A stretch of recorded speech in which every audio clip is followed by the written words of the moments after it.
కార్తీక పౌర్ణమి సంవత్సరం ఎప్పుడు ఏ తేదీన వచ్చింది, పౌర్ణమి గడియలు ఎప్పటి నుంచి ఎప్పటి వరకు ఉన్నాయి, పూజ ఏ సమయంలో చేసుకోవాలో ఇప్పుడైతే తెలుసుకుందాము. నవంబర్ 4వ తేదీ మంగళవారం రోజున పౌర్ణమి గడియలు రాత్రి 9:30 ప్రారంభమై నవంబర్ 5వ తేదీ బుధవారం రాత్రి 7:13 వరకు పౌర్ణమి గడియలు అయితే ఉన్నాయండి. మనకు సూర్యోదయంతో పౌర్ణమి గడియలు నవంబర్ 5వ తేదీ బుధవారం రోజున కాబట్టి నవంబర్ 5వ తేదీ బుధవారం రోజునే కార్తీక పౌర్ణమి పండుగనైతే జరుపుకోవాలండి. అలాగే ఈ రోజున నది స్నానం చేయుటకు, సత్యనారాయణ వ్రతాలు, కేదార నోములు, 365 ఒత్తులు వెలిగించుకోవడానికి, పూజ చేయుటకు శుభ సమయాలు ఏమిటో ఇప్పుడైతే చూద్దాము.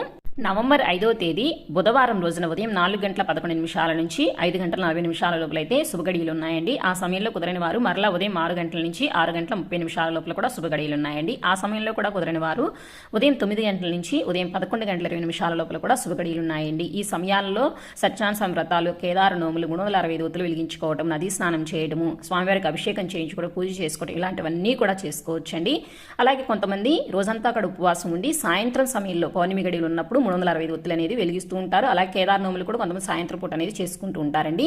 కాబట్టి సాయంత్రం పూజా సమయాలు సాయంత్రం 4:10 నుంచి రాత్రి 7:12 లోపల అయితే